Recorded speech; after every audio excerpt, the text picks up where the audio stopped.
Sir जय Hind. Brigadier अखिल Dixit sir, जय हिंद। बहुत बहुत शुक्रिया समय देने के लिए। Thank you sir. जय जय। Thank you. Thank you sir. आज बड़े अहम इशू पर बातचीत करने के लिए मैंने आपको बुलाया है। गोरखा से जुड़ा हुआ ये मुद्दा है और मैं अपने गोरखा भाइयों को जो नेपाल में हैं या इंडिया में हैं उनको बताना चाहूंगा कि सर गोरखा रेजिमेंट को कमान कर चुके हैं और गोरखा रेजिमेंट से ही ब्रिगेडियर अखिल दीक्षित आते हैं। कुछ अहम इशू थे सर जिसके ऊपर मैंने बात करनी है। दरअसल यूरो एशियन टाइम ने एक खबर छापी है। मैं उसके ऊपर जनरल उपेंद्र द्विवेदी सर को उन्होंने कोड किया है। एक स्टेटमेंट मैं पढ़ के सुना देता हूं सर, और उसके बाद फिर मैं आपके पास सवाल लेकर आता हूं। यूरो एशियन टाइम लिखता है कि मैंने व्यक्तिगत रूप से नेपाल के सेना प्रमुख से भारतीय सेना में जातीय गोरखा समुदाय की भर्ती फिर शुरू करने का आग्रह किया है। मुझे उम्मीद है कि जल्दी ही शुरू किया जाएगा। हमने नेपाल सरकार को अपना प्रस्ताव सौंप दिया है, अब उनके जवाब का इंतजार है। जनरल उपेंद्र द्विवेदी। 4 साल से सर अग्निवीर की जब से अग्निवीर स्कीम आई है या जब से कोरोना आया था तब से नेपाली गोरखा की भर्ती नहीं हुई है। 42,000 के आसपास कभी गोरखा रेजिमेंट के जवान थे, जिनमें से 60% नेपाली गोरखा होते थे। आज वो घटकर जो हैं आधे रह गए हैं, क्योंकि पिछले 3-4 साल से लगातार रिटायरमेंट का सिलसिला जारी है। इस बीच नेपाली गोरखा की भर्ती ना होना, इसे आप कैसे देखते हैं? और उपेंद्र द्विवेदी सर का ये स्टेटमेंट कि हम चाहते हैं कि गोरखाओं की भर्ती हो, लेकिन नेपाल को प्रस्ताव दिया है, फैसला उनको करना है। आप कैसे देखते हैं सर? देखिए, इसमें मैं थोड़ा करेक्शन करना चाहूंगा। पहले बात, यूरो एशियन टाइम्स का जो ये स्टेटमेंट है, मैं इससे सहमत इसलिए नहीं हूं क्योंकि ऐसा कोई भी अपील इंडियन आर्मी चीफ से नेपाल आर्मी चीफ को नहीं गई है। हाँ, ये जरूर है, जब वो वहां गए थे और उनको ऑनर किया गया था, उनको ऑनररी जनरल नेपाल आर्मी का बनाया गया है। ये पुराना वो परंपरा चली आ रही है। जब भी नेपाल आर्मी का नया चीफ बनता है, उसको यहाँ पे ऑलरेडी जनरल का खिताब दिया जाता है। उसी तरह से ये जरूर था कि जनरल द्विवेदी ने उस वक्त उनको रिक्वेस्ट किया था कि हमारी आर्मी डे परेड में उनका बैंड, नेपाल आर्मी का जो बहुत अच्छा और सक्षम बैंड है, उसको इसमें हिस्सा लेने के लिए उन्होंने रिक्वेस्ट किया था। जो मुझे कहने में खुशी है कि आर्मी बैंड आया था और अब की बार की आर्मी डे परेड में उन्होंने बढ़ चढ़ के हिस्सा लिया था। तो ये एक्चुअल फैक्चुअल इंफॉर्मेशन बता रहा हूँ। जो प्रेस में बहुत चीजें, मीडिया में चीजें आती रहती हैं, वो स्पेकुलेशन पे बेस्ड होती हैं, उनको ज्यादा तवज्जो नहीं देनी चाहिए। जहां तक अग्निवीर में रिक्रूटमेंट का सवाल है, देखिए, एक ये गवर्नमेंट ने पॉलिसी बनाई है जिसके तहत ये रिक्रूटमेंट होता है।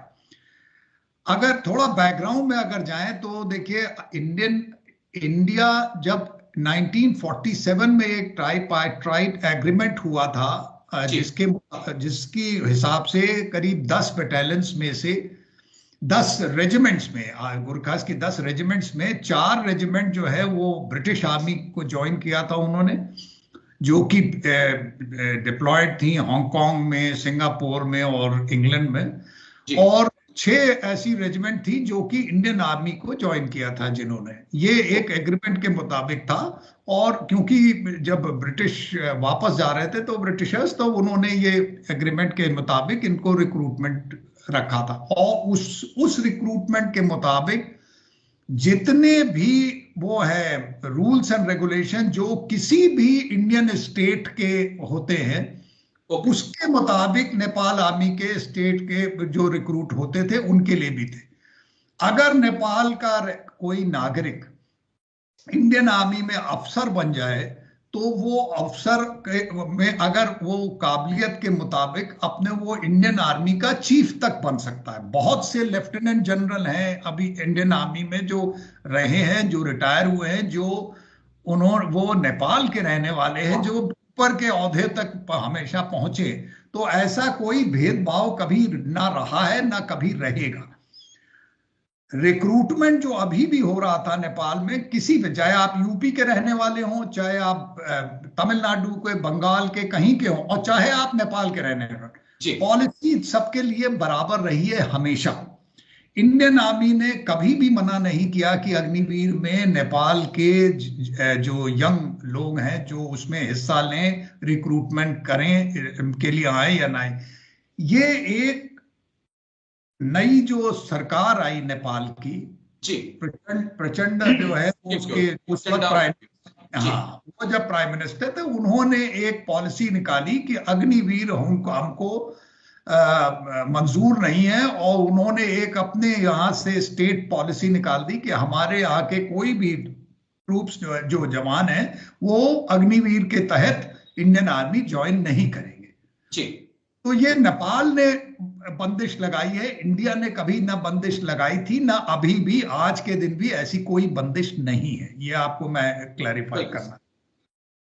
इसके अलावा मैं बताना चाहूंगा कि ये एक इनमें नेपाल में ये एक जरूर विचार होगा कि भाई अगर 4-5 साल बाद अग्निवीर का जवान अगर वो उसको परमानेंट एब्जॉर्प्शन इंडियन आर्मी में नहीं मिला तो वो अनएम्प्लॉयड यूथ की तरह वापस आ जाएगा, और इतनी सामर्थ्य नेपाल गवर्नमेंट में नहीं है कि उसको वो एब्जॉर्ब कर सके, कोई इक्वल लेवल की उसको नौकरी मुहैया करा सके।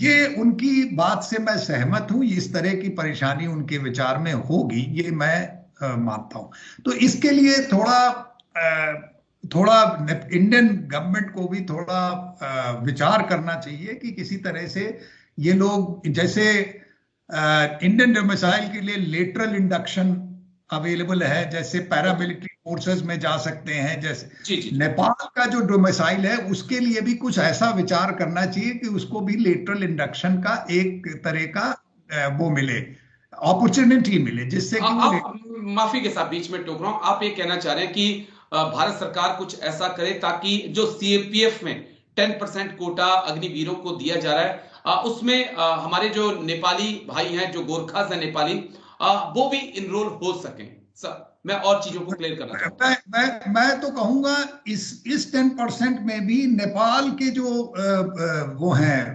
नागरिक हैं जो कि इंडियन आर्मी में नौकरी कर रहे हैं, उनके लिए भी कुछ परसेंटेज एक फिक्स कर दिया जाए कि इनको पक्का इनको पैरामिलिट्री फोर्सेस में या और सेमी गवर्नमेंट जो थी पब्लिक सेक्टर है उसमें इनको भी लेटरल इंडक्शन का मौका मिलेगा।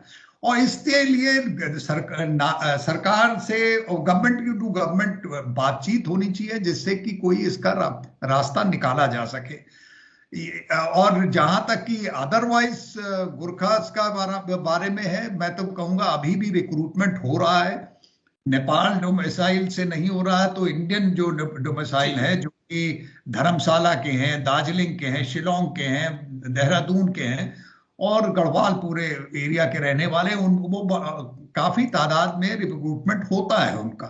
यहां तक मुझे हेजिटेशन नहीं है कहने में, कई नेपाली जो नेपाल में रहते थे, जो उनके रिश्तेदार लोग यहाँ पे थे, वो कई शिफ्ट हुए हैं और यहाँ की नागरिकता लेके जो है यहाँ पे रिक्रूटमेंट कर रहे हैं।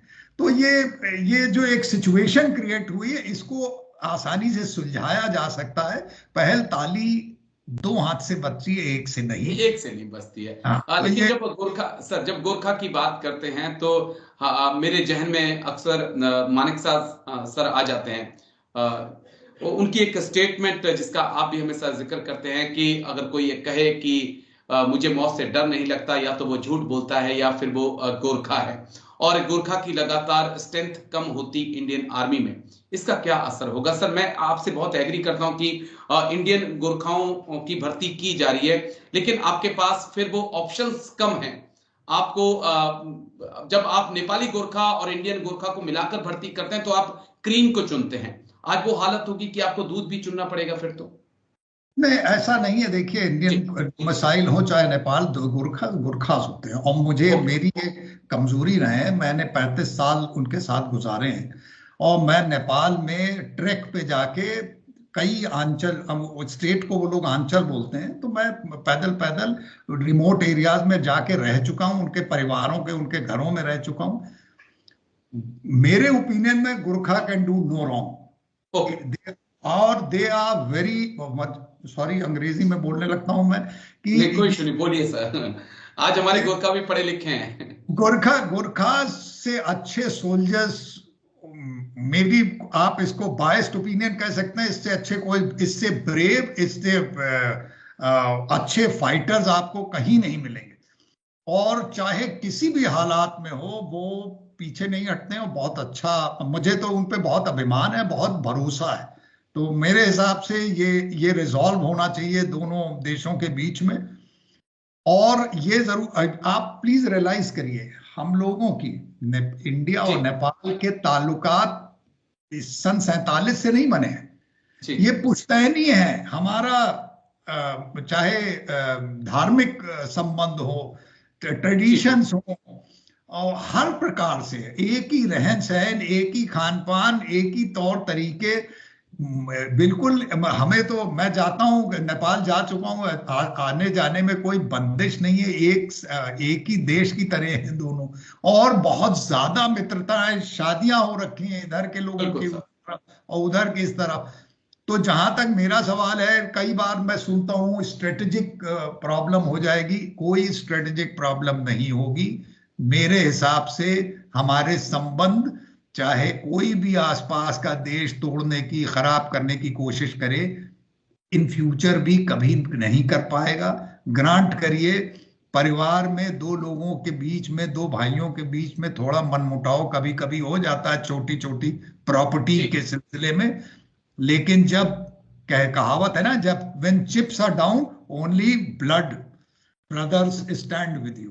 तो बिल्कुल। ये इस तरह की हम लोग की रिश्तेदारी है, ये जी कभी कमजोर नहीं पड़ेगी। जी, बस मेरे दो सवाल और हैं सर, जिनका मुझे आपसे जवाब चाहिए होगा, क्योंकि हाल ही में कई ऐसी खबरें आई कि चाइना इनरोलमेंट कर रहा है गोरखाओं की।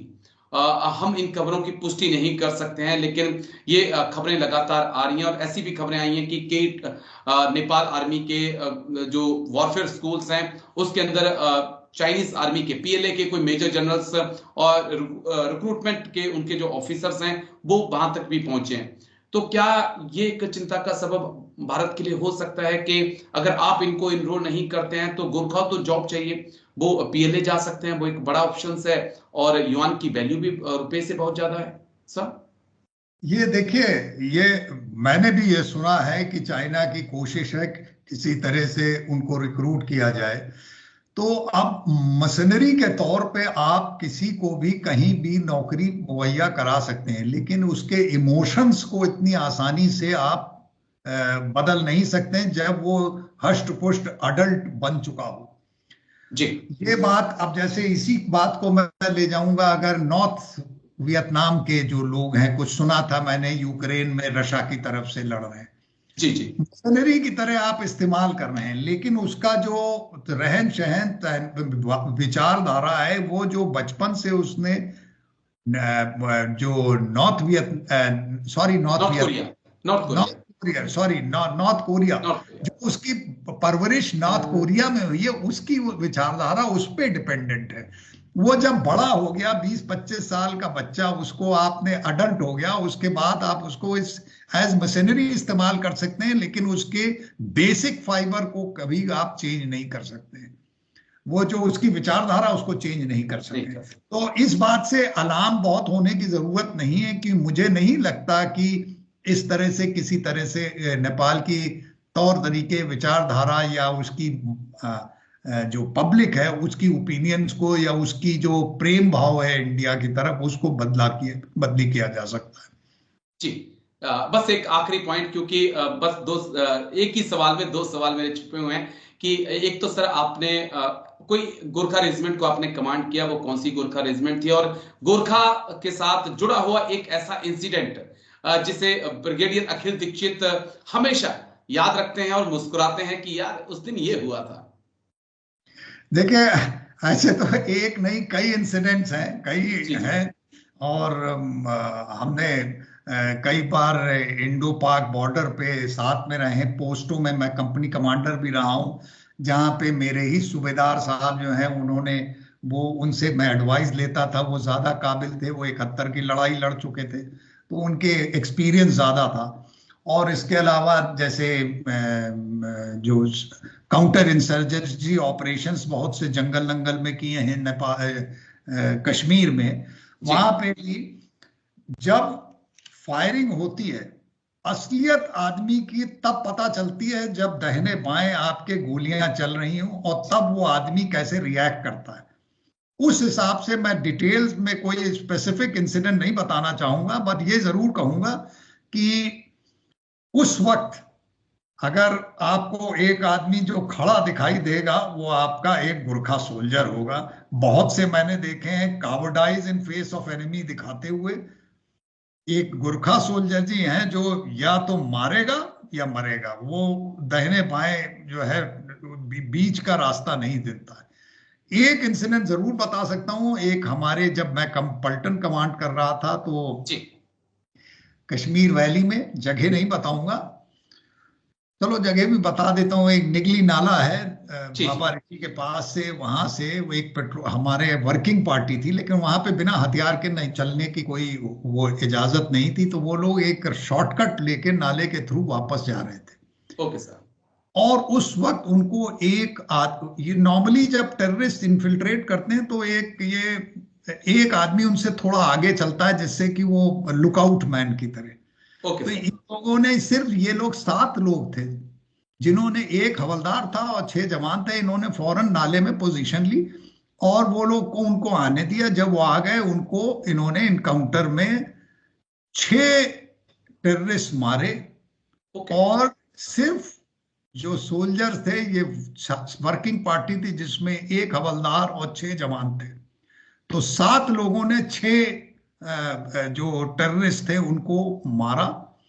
और उसके बाद जब मार दिया, उसके बाद पलटन को फोन करके हेडक्वार्टर बताया कि यहाँ 6 हमने टेररिस्ट मार दिए हैं, और उसके बाद हम लोगों ने पुलिस को डेड बॉडीज हैंड ओवर करी। तो ये बहुत आउटस्टैंडिंग ऑपरेशन हुआ था, जो कि मुझे अभिमान है कहने में कि मेरे कार्यकाल जैसे कमांडिंग ऑफिसर के कार्यकाल में हुआ था। और इसमें हमारे एक जवान को शौर्य चक्र मिला था और एक जो हवलदार को सेना मेडल मिला था। ये मेरे लिए अभिमान की बात है। मैंने सोचा ये रिकॉर्ड में होना चाहिए। रिकॉर्ड में होना चाहिए सर, और अब ये हमेशा रिकॉर्ड में रहेगा। लेकिन आपने बड़ी अहम बातें कही सर। देखिए, लंबा सर मैंने भी 17 साल किया और कई गोरखा रेजिमेंट के साथ हमें भी काम करने का मौका मिला, और सच्ची बात यह है कि कभी हमें ये महसूस नहीं हुआ कि हम गोरखास के साथ हैं या ये नेपाल से आए हैं। हमेशा ऐसा लगता था कि हम लोग गुरु जी करके बोलते थे उनको कि भाई भाई जो हैं अब वो आपस में हैं, खाना भी खाना है, चाहे आगे ऑपरेशंस करने हैं। तो वो फील, चाहे वो चाइना में भी अगर जबरदस्ती ले भी जाएंगे तो वो वाली फील कभी नहीं आएगी। मैं आपको बताना चाहता हूं, मैं तो यूपी का रहने वाला हूं, लेकिन मैं नेपाल को कोई अलग देश की तरह नहीं देख सकता हूं, ना देखता हूं अभी भी।